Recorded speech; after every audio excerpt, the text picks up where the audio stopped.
கேளுங்க. தேவாரம்னா எப்படி விருந்துல பாயாசம் முக்கியமோ, ஒரு பாயாசம் இல்லாத விருந்து மாதிரி தெரியாது. தேவார இசை உலகில் அப்பர் பெருமானுடைய திருத்தாண்டகம் போல அதை செவிமடுக்கிற அதிகாம்போதி ஒரு ராகம் போல ஒரு ராகத்தை அனுபவிப்பது அவ்வளவு எளிமை. அதாவது நம்முடைய ஓதுவாமூர்த்திகளுக்கே இறைவன் கொடுத்த அது பெரிய வரப்பிரசாதம். அருள் கூர்ந்து எல்லாரும் அமைதியா தியான நிலையிலிருந்து கேளுங்க. பணிவோடு கேட்டுக்கொள்கிறேன். நம்முடைய பிரபாகரமூர்த்தி ஐயா குறிப்பிட்டது போல திருத்தாண்டகம், அரிகாம்போதி ராகம், குறிஞ்சி பண், அது இப்படி பாடுகின்ற திருத்தாண்டகத்தை அரிகாம்போதி ராகத்தில் தான் பாட வேண்டும் என்ற மரபுக்கான உரிமை பதிவு தர்மயாதினத்திற்கு உரியது. இதற்கு பல ஏடுகளில் சார்ந்து இருக்கின்றது. ஏனென்றால் திருத்தாண்டகத்தை வேகடா ராகத்தில் பாடுகின்ற மரபு வேறு சிலரிடத்தில் இருக்கின்றது.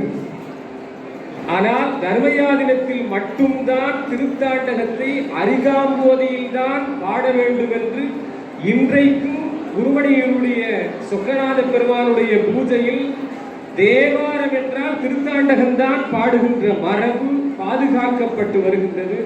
ஏனென்றால் பள்ளிசை மரபை பாதுகாக்கின்ற, வளர்க்கின்ற, விதைக்கின்ற, அறுவடை செய்கின்ற, நமக்கு வழங்குகின்ற இடம் தர்மயாதினம்தான். அவர்களுடைய திருவடிகளுக்கு நாங்கள் எல்லாம் கடமைப்பட்டிருக்கின்றோம் என்பதை இங்கே தெரிவித்துக் அரிகாம்போதியிலே இப்பொழுது இங்கே பாடப்படுகின்றது. இன்னொன்று சிம்போனி இசை இளையராஜா அவர்கள் செய்த பொழுது அவர்கள் 26வது குருமணிகளிடம் வந்து அவர்கள் திருவடிகளிலே வணங்கி அவர்கள் ஆலோசனை பெற்றார்கள்.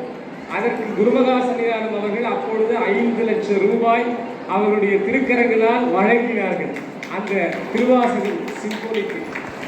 அப்பொழுது அவர்கள் சொல்லும் பொழுது முதல் முறையாக சிம்போனியில் வருது திருமுறைகள். அப்ப அதற்கான இடம் தர்மயாதினம் தான், அங்கே வந்து கேட்டு அதனை அமைக்க வேண்டும் என்று அப்பொழுது வந்தார். இன்றைக்கு இவர் வந்திருக்கின்றார். இந்த நேரத்திலே ஒன்று பதிவு செய்ய வேண்டும்.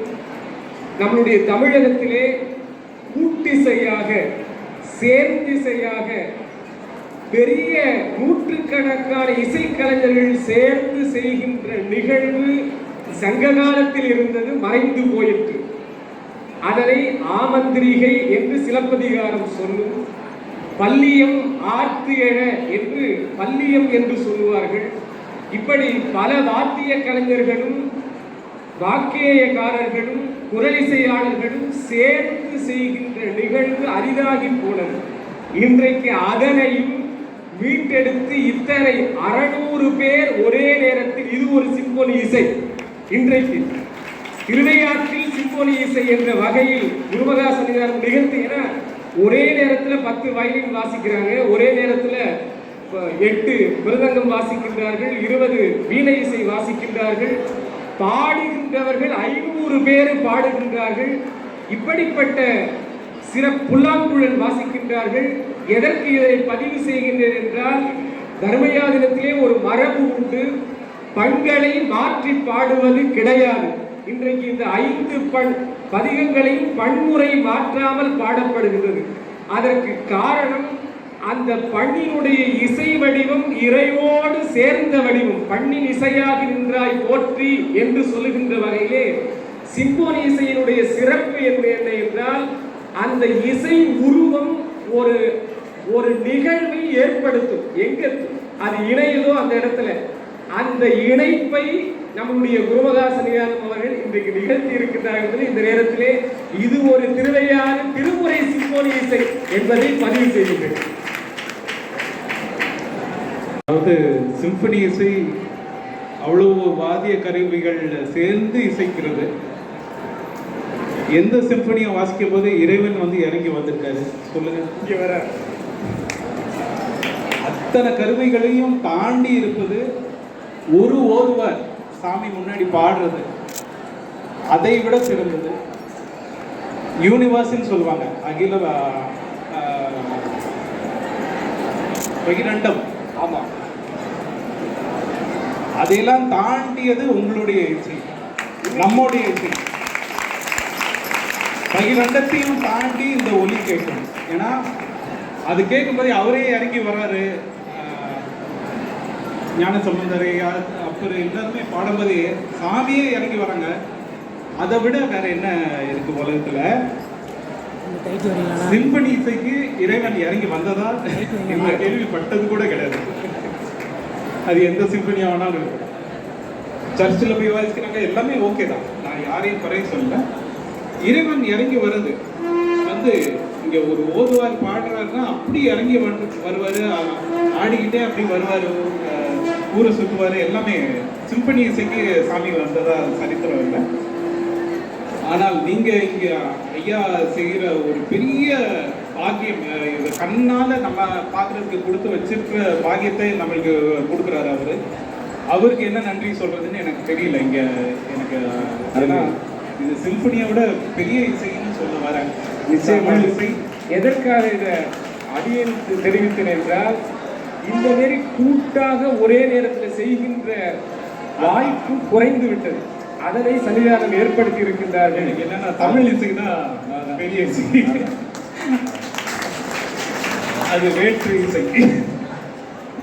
இப்ப இதை நீங்க மிக உற்சாகமாக அற்புதமான முறையில் நம்முடைய ஓதுவாமூர்த்திகளை கௌரவித்து தமிழ் இசையை கௌரவித்து போற்றி இறைவன் இந்த இசைக்கு இறங்கி வருவான். அப்ப நம்ம 26 குருநாசனியான ஒரு வீடு அருள் செய்வார்கள். வல்லிசை, மெல்லிசை, நல்லிசை உணர்வு அதெல்லாம் நினைவுறுகிறது. அந்த வகையிலே அவர்கள் பெரிய பாராட்டுக்குரியவர். அவருக்கு மீண்டும் ஒரு முறை கரவொலி எடுத்து நாம் நெஞ்சான வாழ்க்கை சொல்லி அருமையான குறிப்புகள் நம்முடைய ஓதுவாமூர்த்திகள் ஏஆதி அவர்கள் வழங்கி இருக்கிறார்கள். இப்ப நம்ம தொடர்ந்து பதிகம் வேற்றாகி விண்ணாகி திருத்தாங்க போற்றி என்னை கொண்டாய் போற்றி போற்றி போற்றி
வேற்றுமாகி பின்னாகி நின்றார் மொழி விரும்பி ஆற்றல் பெற்ற அண்ணலார் அஞ்சி எடுத்து ஓதி பாற்றடம் புனர் பொய்கையில் மூழ்கினார் பணியால்.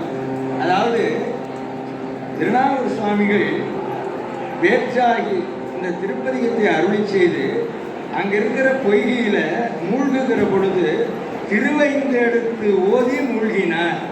இதே மாதிரி தான் மாரன்பாடியில ஞானசம்பந்த பெருமான் சிங்கை கிடைக்கிற பொழுது வலம் வந்து 5 எழுத்து ஓதி அதில் எழுதினார். இப்படி அந்த 5 எழுத்து ஓதுவது அந்த மரபு, அதை அடைந்தாரை ஆளாது கரை சேர்க்கும் வலிமை 5 எழுத்து கொண்டு சிவகிரிமணி சீகையை செய்ய எழுதுறார். ரொம்ப அற்புதமான குறிப்பெல்லாம் நிறைய இருக்கு.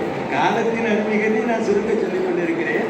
அதனால அங்க பொய்யில கீழ் நோக்கி மூழ்கினாராம் கைலாயத்துல, திருவையாறுல மேல் நோக்கி மலர்ந்து எழுதாராம். என்ன அருமையான ஒரு தொடர்பு. அதனால குளிச்செழுந்த நாயனார் கல்வெட்டுல அப்பர் சுவாமிக்கு குளிச்செழுந்த நாயனார் கண்ணீர் ஆனந்த கண்ணீர்லையும் குளிச்சாரு, பொய்கையில் அங்க உள்ள பொய்கை இங்குள்ள பொய்கையிலையும் அவர் மூழ்கினார். அதனால கரையில் வந்து ஏறி உம்பர் நாயகர் திருவருள் பெருமையை உணர்வார். கைலை நாதத்தை ஐயாருடைய நாயகர் சேவடி பணிய வந்து உருவார் அடைய. இங்க வந்து சேர்ந்தவுடனே இந்த திருத்தலம் எப்படி இருந்ததா, அப்பதியை நிற்பவும் சரிப்பவுமான உடையமர்ந்த தம் துணையோடும் பொலிவன கண்டார். பொன்மலை கொடியுடன் அமர் வெள்ளியம் உறுப்பின் தன்மையாம்படி சக்தியும் சிவமுமாம் சரிதை பன்மை யோனிகள் யாவையும் பயில்வன பணிந்து மண்ணு மாதவர் தம்பிரான் கோயில் வந்தார். அதாவது இங்க இருக்கக்கூடிய சர அசரம் எல்லாமே சிவமும் சக்தியுமாக, அதான் நம்ம பதிகத்தில் பார்க்க போறோம். பின்னால மாதிரிபடை கண்ணியான பதிகத்தில் பார்க்க போறோம். அதாவது மிக அழகா திருவிளையாடல் புராணத்தில் ஒரு குறிப்பு, குருடனும் பெண்ணும் ஆகி மனவினை முடித்தான் அண்ணான் உடற்பையார் மதிக்க வந்தார். அந்த இடம் நினைவு வருகிறது. என்னன்னா இங்க என்னன்னா பார்க்கிற அவ்வளவு சர அசர உயிர்த்தி குறை சேரும் 84 100,000 யோனி வேதம் என்று ஞானசம்பந்த பெருமான் செய்வது போல அத்தனை ஜீவராசிகளும் விலங்குகளாகட்டும் பறவைகளாகட்டும் ஊர்வன நடப்பன எல்லா ஜீவராசிகளையும் ஆண் பெண் 2 இருக்கு. ஆண்னா சிவம், பெண்ணுனா சக்தி. இப்படி இந்த சிவசக்தியினுடைய அமைப்பை நிற்பனவும் சரிப்பனவுமா இருக்கிற இந்த அற்புதமான காட்சியை தான் பின்னால மாதிரிபடை கல்யாணி பதிகத்துல விளக்கமாக சொல்ல இருக்கிறார். அப்ப அங்க இருந்து அந்த காட்சிகளை எல்லாம் கண்டு இங்க நம்ம ஆலயத்திற்கு வருகிறார். அப்படி வர்ற போது சக்தியும் சிவமுமாய தன்மையில் உலகமெல்லாம் சித்தியார் பாடலெல்லாம் நினைவு வரும். நம்ம கோயில் காணும் அப்பெரும் கோயிலும் கையிலை மால் வரையாய். இப்பதான் நம்முடைய ஸ்ரீ குருவாசனார் அவர்கள் ரொம்ப அழகாக எழுதுவார்கள். ரொம்ப அந்த குறிப்பு அருமையான குறிப்பு. அதாவது 10 தலை 20 தோளுடைய ராவணன் கைலாயத்தை அஞ்சாதே கைலாய மலையெடுத்த அரக்கர்வோம் தலைகள் பத்தும் மஞ்சாடு தோல் நெறி அடர்த்தன நம்மூர் தேவாரம் சொல்லுது. அப்படி அவனுக்கு அசையாத கைலாயம் நம்முடைய நாவுக்கரசர் பெருமானுடைய நெச்சி உறுதி, அவருடைய அருமையான இசைக்கு, அவருடைய அன்புக்கு ஏரின் சிவபோகம் இங்குவர்க்கே என்ன வாருங்குள் செங்கையல்லால் வாரம் வைப்பது என்ன நம்ம தாய்வான் சுவாமி அவருக்கு கட்டுப்பட்டு அந்த கைலாய மலையோடவே இங்க வந்து சேர்ந்தார். அப்ப இங்க வந்திருக்கிறவங்க எல்லாருக்கும் கைலாய தரிசனம். அங்க போய் பார்க்க வேண்டாம் ஐயா, இங்க வந்தாலே கிடைக்கிறதுக்கு இதை விட என்ன உத்தரவாதம். அப்ப அவ்வளவு பேர் இன்றைக்கு கையிலை பார்த்து கொண்டிருக்கிறோம். அப்படி அந்த கையிலையை எடுத்துக்கொண்டு வந்து இங்க அப்பர் சுவாமிக்காக காட்டுகிற அருமையான காட்சியை இங்க காணும் பெருங்கோயிலும் கையிலைமான வரையாய் இருந்த காட்சியை சிவபிரான் பெருமான் வெள்ளி வெப்பின் மேல் மரகத கொடியுடன் விளங்கும் தெள்ளு பேருடைய பவள விற்பன இடப்பாகும் கொள்ளுமா விளையாடுடன் கூட விற்றிருந்தருடும் வள்ளலாரை முன் கண்டனர் வாக்கின் மன்னவனார் என்று அழகா பாடுகிறார்.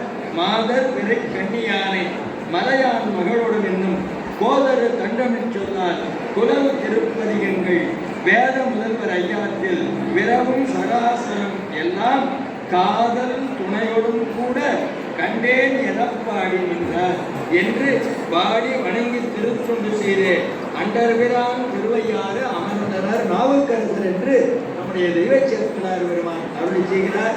இப்பொழுது நாம் எல்லாம் ஆர்வத்தோடு எந்த ஒரு திருப்பதிகத்தை திருவுளத்தை அமைத்து இங்கே வந்து காத்து கிடக்கிறோமோ நம்முடைய நம்முடைய திருமுறை தவமணியாக விடுங்கிற ஸ்ரீ குருமகாசனுடைய பரிபூர்ணமான கிருபாகராட்சியத்தினாலே இவ்வளவு ஓதுவாமுட்டிகள் அடியார்கள் இவ்வளவு இசைக்கருவிகள் சூடா அற்புதமா அந்த காந்தாரம் என்று சொல்லுகிற அந்த பெண் அதை ஞான சம்பந்த பெருமானே வியந்து காந்தாரம் இசையமைத்து காரிகையார் பண்பான கவினாதி தேவ் பாவம் என்று அரங்கேறி செய்விடையார் நடமுடிய திருவையாறுவாரு. அப்படிப்பட்ட காந்தாரத்தை நம்ம ஓதுவாமுட்டிகள் இசைக்கிறார்.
விஷயம்